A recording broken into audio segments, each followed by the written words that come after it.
Welcome, everybody, to a Delco Nerd Network podcast. My name is Anthony Ragucci, and here with a few friends in the Delaware County area, we get in the basement and we talk about a certain topic. Today's topic is going to be a gaming industry without E3. Here to discuss, as always, the triple threat, Chris Trio. Gooch, E3. I'm ready to talk.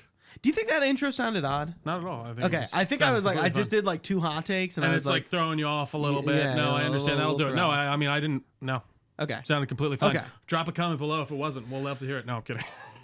I mean, hey, yeah. I mean, you can critique my intro all you want. Nobody really does. Mm-hmm. I think so. I think we're good. Man, dude, some of our hot takes have been doing really well recently. I know. It's been great to see. It's been really. Dude, let me look at it right now, because like I think it's like we the Delco Nerd Network have been hitting a fucking streak. It's been nice. I gotta say, I don't know if you guys been telling a lot of people. Hogwarts Legacy, 500 views. Yeah. Mario Brothers, 160. Pretty good. John Wick, 1K. One of our most viewed podcasts. Yeah, I don't know. Even our DNN, 64 views for like a random a 2 hour. Usually we do podcast? stick around like 60 to like 70. Last of Us and Ant-Man both almost at 300. Yeah. Like anytime we're breaking 150, that's a win for me. And then honestly, even 60 or whatever is great. And then God of War was at 500, and that was at the end of the year. We've had some great and our number one numbers, guys. Journey to the Center of the Earth at almost 5K. I think it's at 4.9 and some change. So, guys, let me tell you, thank you very much for watching this podcast. We appreciate you here. We would love, if you're watching on YouTube, engage in the comments. Let us know what you're thinking about what we're talking about or what we're talking about, how we can be better, how we can improve. And make sure you're also rating and subscribing on the podcast services you're not using. So if you're on Spotify, make sure to rate us on Spotify. Absolutely. But also go over to Apple Podcasts, leave the 5 stars. Your podcast service of choice. Yeah. Leave your review. And if you're only an audio listener, go over to YouTube. Just hit sub, man. It helps. No, it does. Out. It makes a major difference. It's big stuff. We appreciate it. We'd be speaking to the void regardless, I think. But it's nice to know people are listening. It's good stuff. But before we get into E3 Trio, I don't think it's been that long since we did our last one with Luke. But we've been having a lot of guests on recently. We have, yes. And we haven't just sat down the two of us on a monthly. And I think it's been a while. What was our? Oh no, that was DC stuff. I'm trying to think about like last monthly we did before the DNNs. I think it was. Was it not the DCU stuff? I'm about to tell you. I think it was, because I feel like we haven't I know when we haven't talked. Yeah, it was. Yeah, I thought so. Yeah, so it has been a while because we recorded that kind of early. We did. But anyway, Trio, what have you been up to, man? Let's talk. What have I been playing, Gooch? I stupidly ill-prepared for this. I'm trying to think. Watch-wise, I really haven't been watching much. Games-wise, Resident Evil, of course. Second playthrough, we just did our hot take is out by the time we're watching. Yeah, please go check that out if you would care to do so. It's been a lot of fun. Just been finishing up Dead Space, finally getting that fucking impossible trophy. Attaboy. I'm on chapter 11. I want to get it done before I get... Tonight. You going to get it done tonight? Maybe not. I don't know. It depends. We'll see. I don't think so tonight, but this weekend, I think definitely.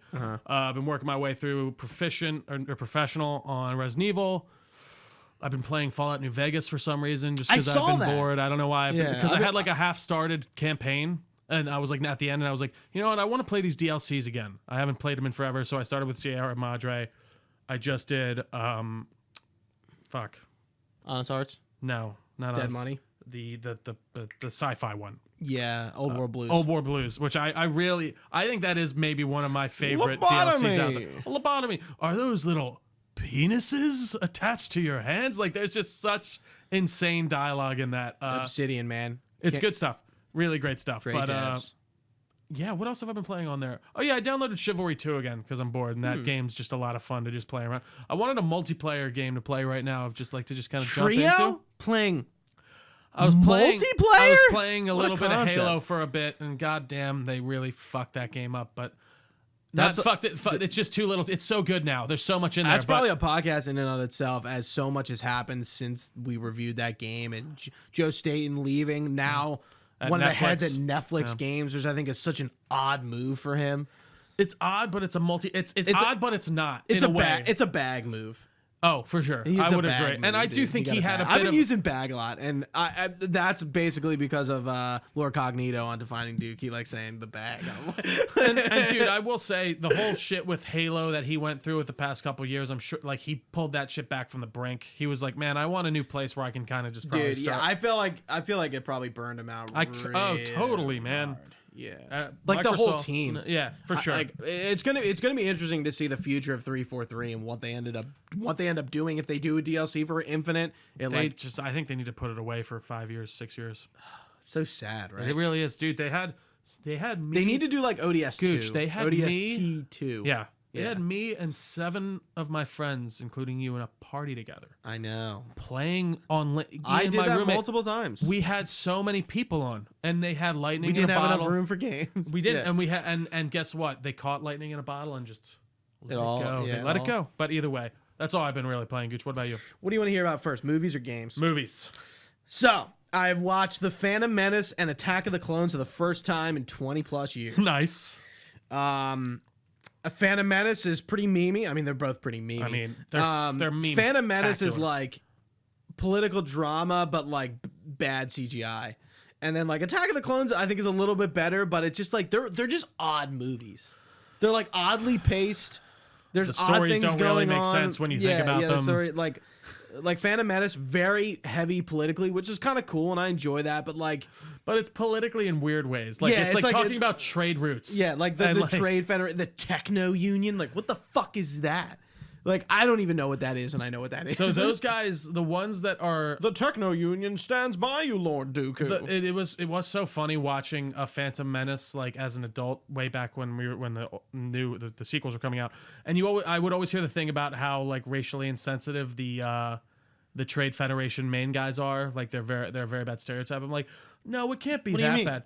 They're terrible Chinese stereotypes. Yeah. Rodan. Like it's just accents. It's Okay. bad. I don't know but why. It just made me laugh so hard. I don't hard. know why that went over my head because I was thinking about it because I was thinking, while watching, I'm like, what's up with these accents? It was so funny though because I remember I'm like, no, it can't be that bad. And then 5 seconds later watching, I'm like, okay, this is actually they're really noticeable. But what else? I have one more episode of the non-canon Clone Wars to watch. How many episodes are there again? It may be not canon to Disney, but it's canon in my heart. I don't know. So there's 2 volumes, and they're both an hour and 10 each. Yeah. But they're probably like, I think the first one is 1 to 20 chapters, and I don't really like some are like obviously like, oh, that one ends and this one begins, and some are like kind of like weave together well. Whoever video edited them, yes, it looks pretty like seamless for the most part. Got it.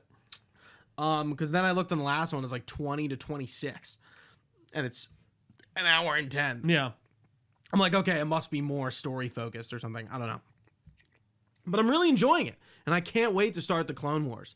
I felt like I couldn't go into the Clone Wars without rewatching those movies. Like it's been so long since I've seen them. I need to really understand what I'm getting into. You know me. I'm all about the full. Like, You're just experience. a completionist, no matter it's if it's a game. It's not even like a completionist. I just like kind of like creating like you like immersing yourself. You like diving the best deep. experience. Yes, yeah.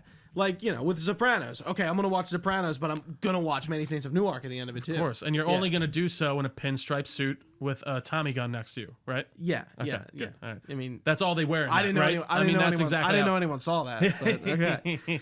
But that's really all I've been watching. After I finished The Sopranos, I was like, I'm doing Clone Wars, so I kind of like took a little time off, and now we're here. And then we're watching some other stuff, Flash and Superman and Lois, Titans, Doom Patrol. I mentioned that before. Titans second half is back on. Yep. But the games I've been playing, unlike you, I 100% the Dead Space remake, and I got my my impossible playthrough done in 2 playthroughs because I died 15 minutes into the first one, and I was like, okay, all right, well, I was like, restart, we're just gonna do that again. No, that's fine. Yeah, but I did. In fairness, I did like die mid playthrough in Dashboard. It did happen to me, I think, 2 or 3 times, but again, my first death was just pure stupidity for me. Like, I should have had it the first playthrough, but yeah.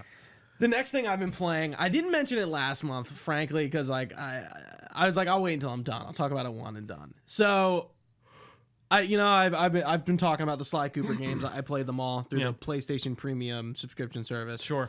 There is a a spin-off game I noticed from the fourth Sly Cooper game. It's called Bentley's Hack Pack. Interesting. And you're probably wondering, Gooch, what the fuck is Bentley's Hack Pack? Well, it's a game of mini games from Sly 4 Thieves in Time. And it was kind of dumb. But I needed, it sounds about right. Like we just talked, I need to be efficient. I need to play all the Sly Cooper games that are available, and I did get it doesn't have a platinum trophy, but it does. I did 100% it, and it was kind of a bitch, but I'm glad I did it. You did it. Good job. Yeah, I'm proud of you. Yeah, and that's all we need to talk about. All right, fantastic. Yeah, I don't know why it was made. I don't get a lot about it, but I'm just like, it had a platinum. No, it didn't. Oh, I'm sorry, I missed that. It. Damn. Yeah. But I can say I've done it. So that does annoy you. I know that. No, if it has more achievements, you usually go back and get them, right? For like a DLC or something on a game. Yeah, because you want, Just like I'm doing with Horizon Forbidden West, the Burning Shore DLC just came out 2 days ago. It's actually been pretty fun to jump back into a Sony first party. Nice 60 frames per second. I said it in Discord. Smooth like butter. Did you see what I said in the Discord yesterday? What was it? I said I love getting jerked off in 60 frames per second. Jesus Christ. This game. Oh my god. Because I'm like, dude, it's funny. That game is a lot smoother than RE4 and whatever else. Oh, for sure. And even like I'm just like, oh my god. Yeah, even like a God of War, you can tell. Like when you can tell it's a first party, just really polished game. But yeah. Yeah, so I'm like too early into that. The DLC is on a different map. It involves the Quen. You're in LA. And it's pretty fun so far. It's post-game DLC, so you have to beat the game to play, which I was telling you I like because it kind of integrates the story well into it. Yeah. But yeah, I'm not sure where it's going yet. I'm not that far in, but I like the Quen from the first game. They were a new tribe that was introduced. I forgot you didn't play it. Yeah, that is a game you definitely got to get around to. It will be. It's one of my summer games this year for sure. Like when I get a little downtime. And last but certainly not least, the Final Fantasy Pixel remasters have come to the PlayStation and the Switch, and I'm diving into a 35-year-old game that came out in 1987 on the NES, and that has been pretty fun. Final Fantasy 1's really like simple. Obviously, it's like all pixel, so that's why it's called the Pixel remasters. They're all pixel games. Final Fantasy 1 through 6. I played Final Fantasy 1 once, and it was on iPhone and like not iPhone, iTouch. Oh, but like the mobile version. When does 16 come out? June. Okay, so it is a bit far away. Are you gonna get that? I think I am. Oh, I'm so excited. I think I am. From what I'm seeing, it looks very cool. When I was watching that state of play, I was like, this is going to change everything. Like, I think this is the Final Fantasy that locks people in. It locks the new hardcore people, fans love and the newbies. 15 was a mixed bag for a lot of different reasons. I've heard very mixed things for sure. Yeah, at the very least. Gameplay, story, characters, everything is like. I just wanted to fly that damn car. People either love it or hate it or like are really in the middle about it. I'm somewhere in the middle about it. But yeah, Final Fantasy 1. You're in my playthrough. You're one of my characters. I named a character after you because none of the characters have default names. So like, what the fuck am I supposed to name them? Yeah, well, yeah, friends. That's good. I'm glad to know I'm traveling with you through the realm of. Oh, I don't even know what the world is called in Final Fantasy 1. I don't even think the world of Final Fantasy. Yeah, the world That's of Final good to Fantasy. know. Yeah. You also rode me. True, you in were Red Dead you Redemption. Were a horse in Red Dead, and you didn't like that. I wasn't a fan, and it was in the online. So like, your horse was like, so you'd call up Trio, and I'm sitting there like. And then I named a horse McClunky. That's better. I was fine with that. Yeah, that was good. McClunky. What was my last horse called? I have like 10 horses in that. I never play that game. Are you like done Red Dead? Basically. Like I see you go on every now and again. Every once in a while I'll get on and just kind of like enjoy the atmosphere, maybe do just some random tidbits. Just just reminisce a little. I have $30,000 that I can't do anything. Where are you, John?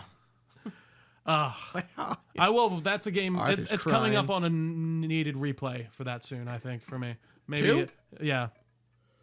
I would like to play Red Dead Redemption at one of these points. It's probably a game that's like will forever be on my backlog that I'll just never play. I played that recently, actually. I played that last year. I think I remember that. Yeah. We probably talked about it. I think we did. Good stuff. But anyway. What are we here to discuss, my friend? We're here to talk about the unfortunate demise of the Electronic Entertainment Expo, or as the gaming industry likes to call it, E3, which has been a staple in our industry since 1995. Yes, it is as old as I am. And I.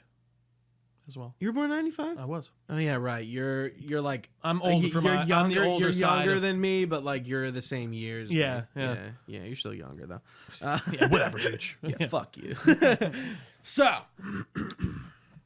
this is like a big moment, right? This has been, the blood has been in the water for like since COVID. I was gonna say, I think maybe since the year 2020. before COVID. I agree. Yeah, because that's like when people started dropping out. Sony pulling out was sort of this big move, and I don't want to. I one thing I didn't want to do, and I was like, let's go over the order of events. Like, I didn't want to do that. Yeah, even with what happened this year, like E3 was going to happen last year. Like when they ended E3, they kind of knew they were going to do another E3, but everyone pulled out. Essentially, what happened.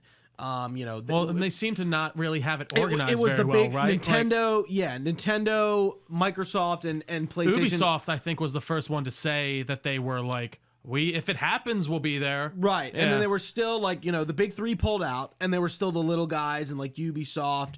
And even the little guys were like, what's the point of this anymore? And then it kind of just all came crashing down. There was like reports that like E3 was canceled. Well, and it seemed like the planning just was not done well. Like it seemed like they just because the big distributors were like, we'll go if it happens, but we haven't really been contacted much about it or anything. And I don't really know, like, again, someone inside the ESA or some other video game media person or podcaster probably has much more insight about like maybe what's going on. I'm sure Geoff Keighley knows, and we're definitely going to talk about him in a few minutes. But so I'm structuring this podcast around 3 questions that we're going to talk about. And I don't know if I want to jump into it just yet because I still want to talk about E3. Trio, do you like E3 as an event? I used to love E3. You know what? I almost don't believe you. Why? Because I feel like that love in the last few years, it's just not there. Oh, it's I not. don't see it from you. Well, no, in the last 3 years, I mean, especially since 2020, when I was really young. You're a liar. When I was in high school, I used to stay home and watch the things. In high school, I would always watch the things. Yeah. But I do think as the years went on, they just lost their magic, and I didn't feel the necessity to be watching live. Dude, you know what I mean? And I felt like I was, all right, I'm going to wait for the day to be over. All of the trailers are going to be online. It was Christmas in that respect. Did you honestly stay home and watch E3? I mean, not like stay home from, like I'd be paying visceral attention to it. I stayed home from school. I didn't mean I'd literally take time off. No, I'd be more of like, I'm watching it on my phone. I'm viscerally paying attention to it every day. I like told my mom, like, hey, like E3's on. This is like a big deal. Like I have to stay home from school to watch it. And I did. I think I did in college. I also did. There was one, I worked from home before I was working from home. Yeah. I'm like E3's on. I'm like, I'm not going to work. I'm going to work from home. No, listen, and I think... And it was like kind of like a, why are you doing this? I thoroughly enjoyed the event around it. Dude, that was my favorite part. That weekend, it was like kind of like a 3-4 day stint where all the media press conferences were happening. Dude, don't get me wrong, your love definitely outburns mine. I'm not trying to usurp yours, but yeah, dude, sitting down and like I didn't have friends over for all of them, but sometimes like if they were on the weekend, like Xboxes always start on Sunday, right? And I'm like, gotta come over for Xbox, gotta have people over for Xbox. And then like Ubisoft and PlayStation would be like the Monday, and then like Nintendo would be like the Tuesday, and then there'd be some like miscellaneous. I think it was just the Tuesday that was the last day. But like those few days, man, it was just like the entire gaming industry sort of just fucking geeking out all at once. And like everyone was in on it, and everyone was having a good time, and everyone was getting excited about the new up and coming game. And then all of a sudden, Sony decided that we're just not going to do this anymore. They don't do PSX anymore, which was like their convention that they did. Mm-hmm. They the changing of the guard that happened during the PS4 era, I think changed their approach at E3. And essentially, everyone just kind of followed suit, and everyone started doing their own press conferences and stuff. And it was around the same time. It's the same dissemination of information, but it's not the same for us, I don't think. No, I understand. I'm sorry. I apologize. No, it's okay. I thought that was like a natural pause. I agree. I think there was just this electricity around it that just suddenly evaporated once they pulled out. And that's kind of just made everyone follow suit in the way of like, maybe they just saw the writing on the wall. Maybe Sony did. Maybe they got big for their britches and thought like, we don't need this anymore. We did so well with our announcement of PlayStation, they shit all over Xbox that year. Were they at E3 that year? What year? I'm sorry. The year that the PlayStation and the Xbox was involved. Or was announced. The Xbox Series X? And the PS4, yeah. No, you mean the Xbox One. Yes. Yeah, they were all there. They were all, that was still everyone, remember the DRM sharing exactly. thing? And then after that, yes. Yeah, and then after that year after was when they pulled out PlayStation? No, you're like way back. Oh, okay. We're like at the end of the console generation. I don't think PS5 or Series X has been announced yet. Yeah. And they just decided like they're not going to be there. Okay. Yeah, I don't remember what year it is. Probably like 2018, 2019. Yeah, 2019. It had to have been. Yeah. And that was also the year that next year Geoff Keighley announced the 2020 E3 he was not going to host the E3 Coliseum. Yeah. So also I think Geoff Keighley was a big... He definitely seemed to have saw the writing on the wall. He knows a lot. Yeah. And again, like I said, we're going to talk about Geoff Keighley, and I'm going to get into our first question here in a second. Geoff Keighley pulling out, I feel like, was also another blood in the water moment where it's like, why is Geoff Keighley not doing this? He's like the host guy. This is what he does. No, it is weird. Why would he just like leave E3 in the dust? And I think my question is, my first question definitely is, are we better without E3? Do we really need E3 to? No. Why? I hate that answer. Do you know why? Because the last 3 years have happened. I know. And we haven't had it. And I don't feel like it's really made a market difference from where it was when it left. You know what I mean? Like when it left, it did feel like it was on its last leg, and we weren't having those same type of Coliseum moments and those moments of like, whoa, I don't know. It's sad, but I do think we can continue on with it. And I do think maybe this new summer of game, like it'll evolve. I think we'll get it in a new way with the summer of gaming stuff and things like that Geoff is building. And it really sucks if they truly didn't choose to evolve when maybe Geoff was in there trying to help them like grow that show brand, and brand, and because I mean that has so much market value behind it, just the name alone. Yeah, and then they just still fucked it. Like, and I mean, it's so recognizable. Opening it up to the public was a big mistake. Yeah, maybe I guess so. I think they did that because they were hemorrhaging. They were like, we don't know what to do. Like, I guess we'll open it to the public. Because it was a media now. event. It was for media. It was the games interested people to go and play games. And to answer the question, are we better without E3? I think Trio's right in his answer, but like, I really don't think we are. I think we need E3, and I think we need something. Do we need E3 or do we need something like just something that isn't E3 equivalent? Well, we're gonna get something like E3. And that kind of leads into one of my next questions, but I don't want to get there just yet. Yeah, I just feel like there is this missed coming together moment that I think E3 brought. I think Game Awards also brings this coming together moment where like everyone's kind of like not sharing a stage literally, but like figuratively. Everyone's under the same roof literally. Right. Almost, and we're all like displaying the new hardware, the new games for the next year, and we're all getting excited, and the games that will eventually get delayed. Inevitably. Inevitably get delayed. I just think we are not better without E3. No, I agree. But in that respect, for sure. And my next question is: do you think Summer Games Fest will try to emulate E3? Do you or do you think it will evolve into something else? I mean, no, it's not, because then it would die. So it has to be its own thing, and it has to. I think it's going to come in with the same idea of making it this big, momentous occasion that involves new announcements and moments that make the whole gaming industry maybe come together. Hopefully, but I don't know if you'll ever be able to hit that exact type of zeitgeist and just that moment that we used to have. Yeah. But it's tough. I don't know, man. I want to get that feeling again of just like being like, what's coming next? But even in general with game announcements and the cadence that we've gotten to, like, we don't know really what Sony's doing next. Microsoft has just been all over the place, for lack of a better term, with their releases and getting themselves together. I don't know. I just feel like we live in such a more fluctuating time, even in that respect, that it's. I don't know how you hit the exact same strides, but I will give Geoff Keighley a lot of credit that he did do a really great job with the Game Awards this year. He seems to take criticism well and really tries to up his game when it comes to certain things.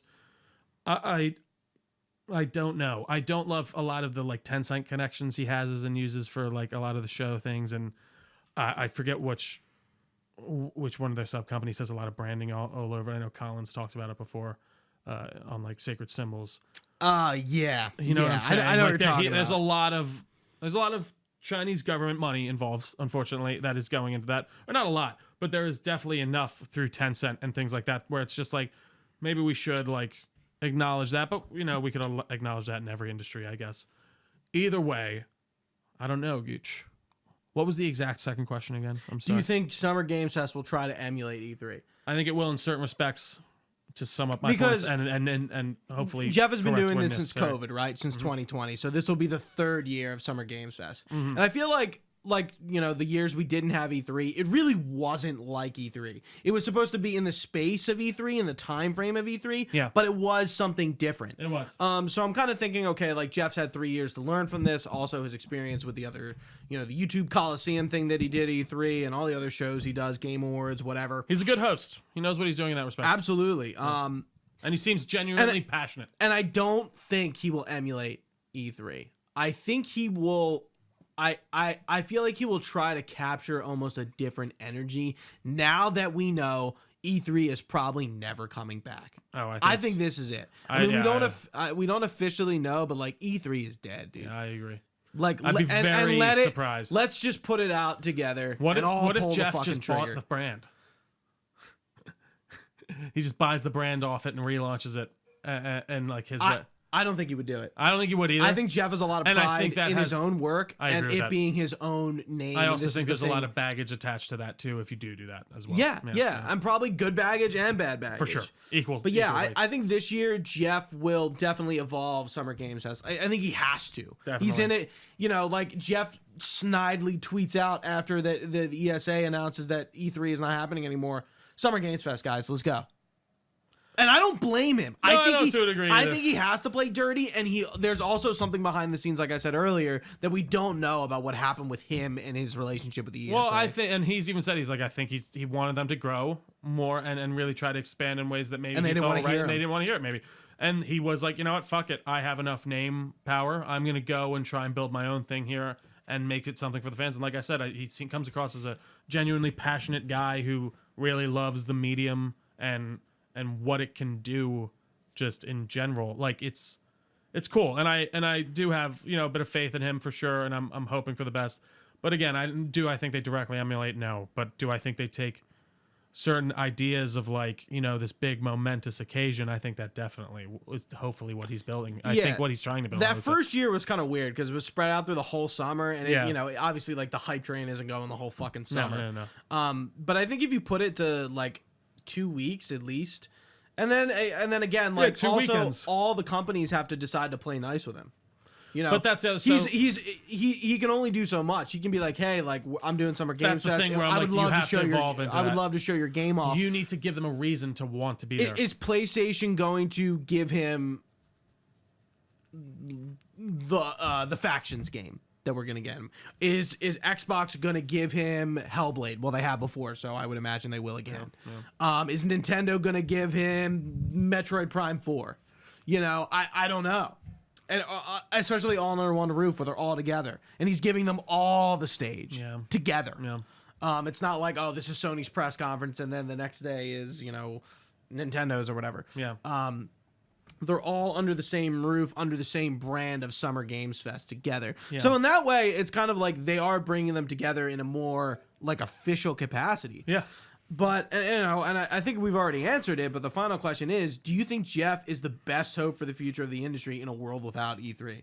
And my answer is yes. Oh, yeah, I agree. I think he genuinely cares, and he wants to see video games celebrated in many different ways. And you know. My rebuttal, if you say no, then who? Who else is in the position that Jeff is in as a host? Unless you just wanted to go away. Right, unless you just wanted to go away, like there really isn't another answer. I agree. The ESA is a company. Exactly. You know, and it's a pretty large company, but I do think they've been hemorrhaging money for a while, and it seems like this has been an issue, unfortunately, for them. And I think Geoff obviously recognizes that need and that space that he can fill, that only that need he and can want, fill. to be honest, because people do want this. People still, I think, do want this kind of eventful, momentous occasion in video games every year.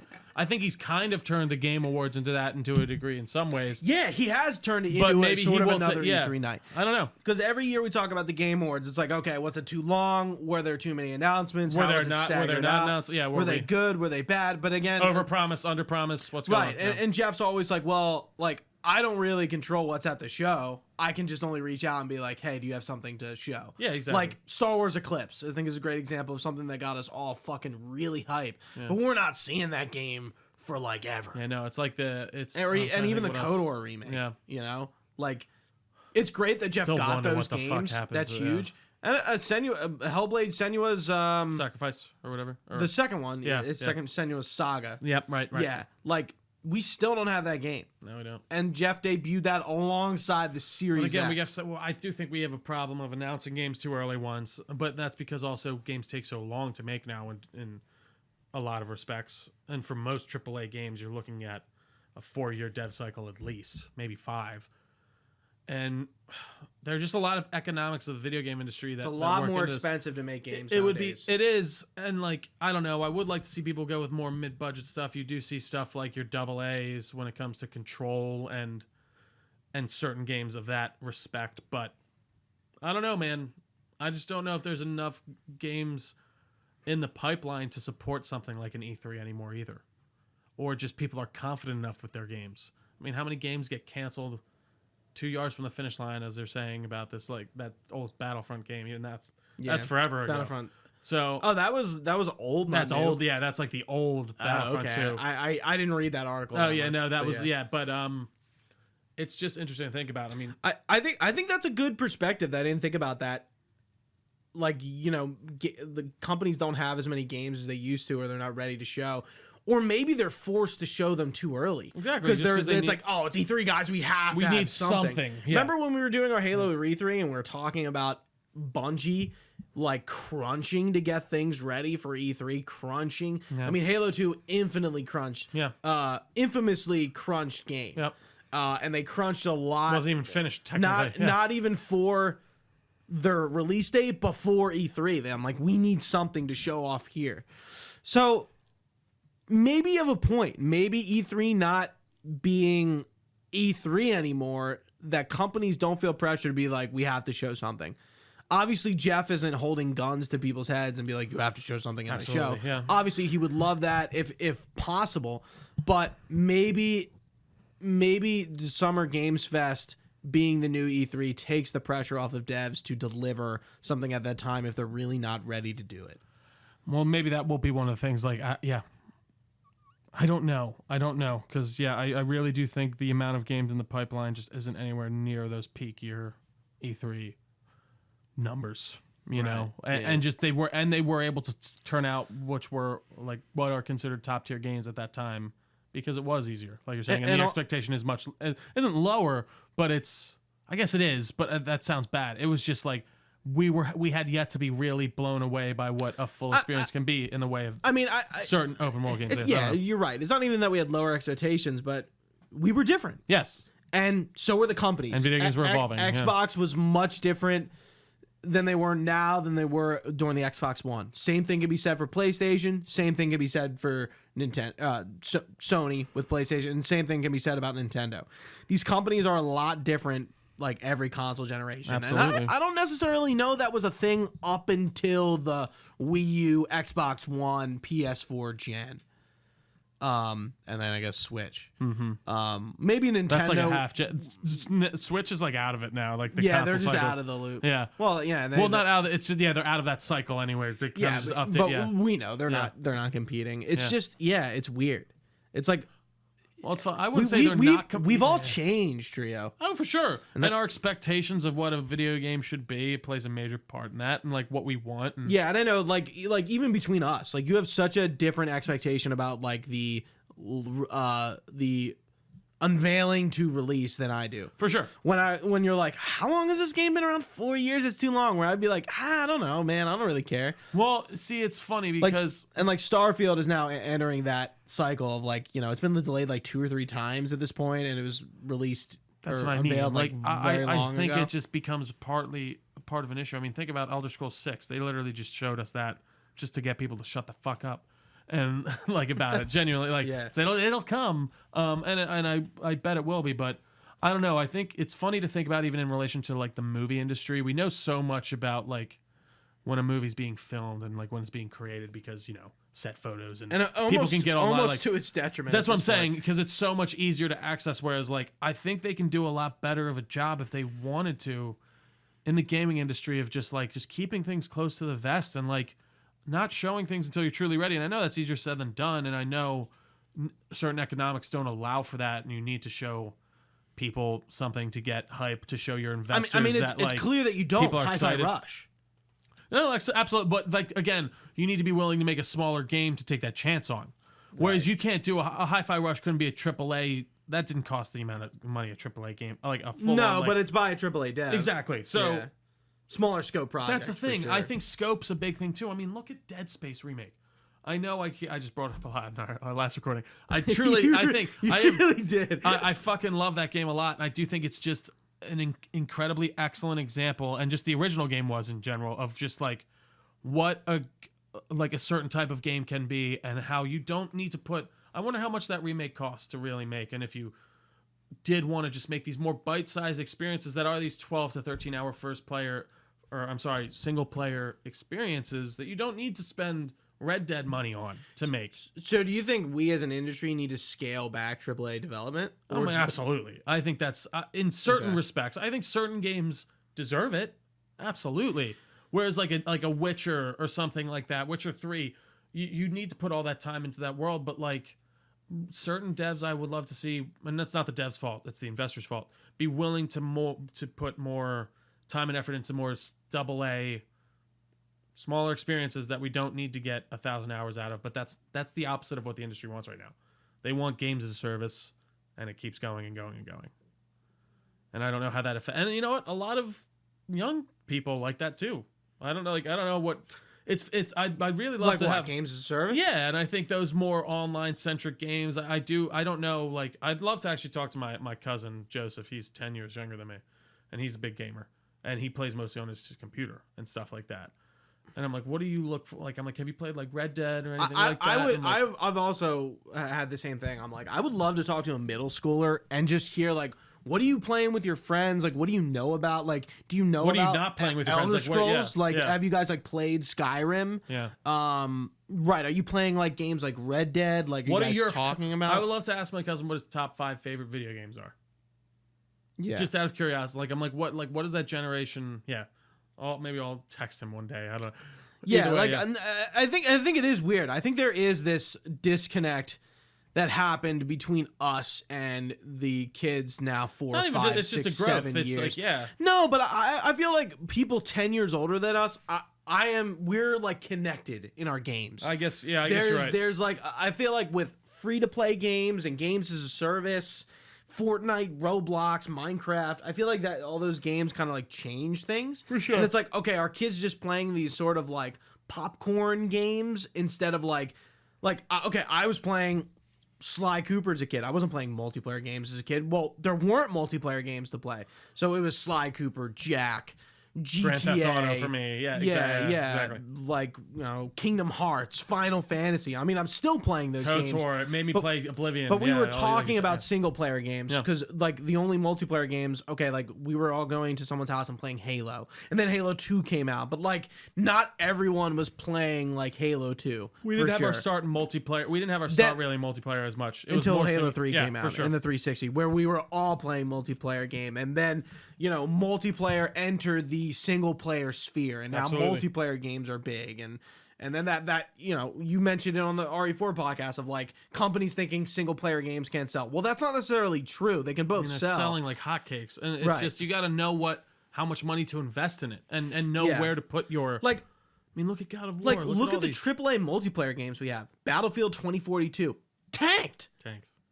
But then you have a game like Apex Legends, stealth launches from a AAA studio, and it's still going pretty hot. Well, again, I think it just shows that the live service thing is such a hard lightning nut to crack. Yeah, and just like you don't know what's gonna hit. Like I think EA or not EA. Who does EA do? EA.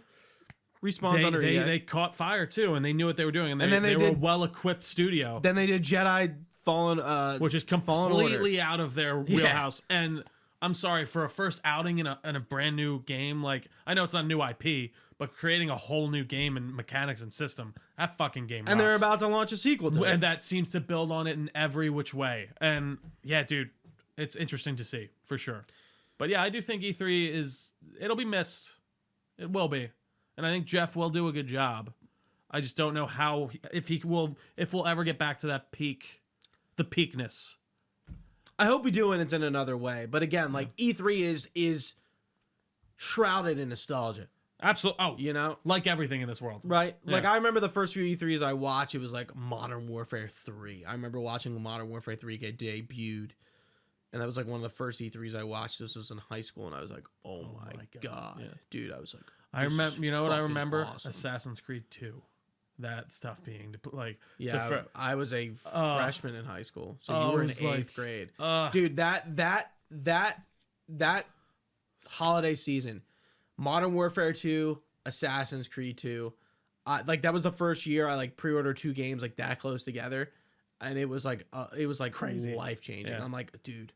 Oh my god, this is crazy. Yeah, that was Assassin's Creed 2 came out when like the Hurricane Sandy happened, right? No, that was AC3. Right, I knew it was an Assassin's Creed. I don't think it was Sandy. Was it? I think it was a bad storm. It was one of the really bad ones that hit and then we went Jersey, then we went out the next morning to go get it. Yeah, we had to go to like that's right. We went to the Malvern one, or not the Malvern one. Fuck. Either way. And you didn't have power and you couldn't play it? Yeah, I was sad. Dude, yeah, we were supposed to go to the midnight launch for AC3. Got canceled because of the storm. Yeah. And then we went out, do you have power? We went on to like the remnants of the next day to like go like get AC3, and I saw power and I played it, and you didn't even play it at your aunt's, did you? No, I think I did go and play it at my aunt's or something like that because she let me. I was house sitting for her or something. I think she just had us over. Because she had power. I was like house sitting. I'm like, you're in high school. Yeah. No, she just had power, and I think we came over there to hang because she had power. Yeah. But crazy stuff, man. E3. Anything else, Gooch? I don't want to wrap us up before you're ready. No. I think the only thing is like it's like the coverage is going to be different, right? For like, sure. Even the podcast, like we have the E3 podcast where we talk about like fucking 7 press conferences and we go through them. And like we did it for the Xbox one last year, but like. Did we do an E3 podcast last year? I don't think we did. The E3, there was an E3 last year. Okay, let's go back. Time travel with us. Skyrim, summer. Okay, we're March. Doctor Strange. No. Oh, yeah. There's DNN reacts and discusses Xbox and Bethesda Showcase 2022. That was at the end of the summer. Yeah. There was an E3, but it was it was like nothing. It was not, like, it's funny, I even struggle to remember, because, like, I remember, like, E3 2016, where, like, Final Fantasy VII Remake was shown off, and that was fucking crazy. Yeah. It's just, like, like, I remember, like, Greg Miller hosted that one. Yeah. And, it wasn't, like, it was, like, E3 show, but, like, Xbox, they didn't have the press conference. Right. They did something else. Yeah. And PlayStation was doing their State of Play. Yeah. And Nintendo with their Direct. So, even the last few years, it's just been underwhelming. So, it makes sense that, like, the nail in the coffin is finally hit. Here. And hopefully Geoff can catch lightning in a bottle, a different kind of lightning, and reignite the excitement that E3 brought us every year. I agree, man. Hey, E3, it's been real. And we're sad to see you go, but we love to watch you leave. Anything else, Gooch? That's it, man. Awesome. Hey, everyone, if you've been watching with us live on twitch.tv/Delco Nerd Network, we really appreciate your time.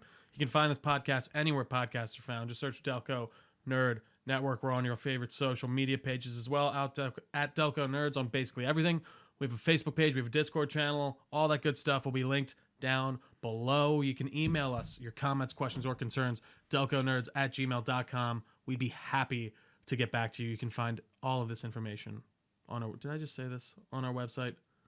Delco I don't think Nerd so. Network. nerdnetwork.com. I'm getting loopy. This is our third podcast in a row. You said like the Facebook stuff. You didn't say the website. I didn't. Okay. I'm getting loopy. This is our third podcast recording in a row. Yeah, it's late and I'm hungry. Out. Yeah. But all this information is on our website, Delco, nerdnetwork.com. Please drop a like, comment, subscribe, tell a friend about us, leave a review on your podcast service of choice. It really helps us out. Once again, thank you so much for all the views and likes and all that good stuff. It's been amazing. For Gooch, I've been Trio. Thanks for watching, guys. Stay nerdy, and we will see you next time.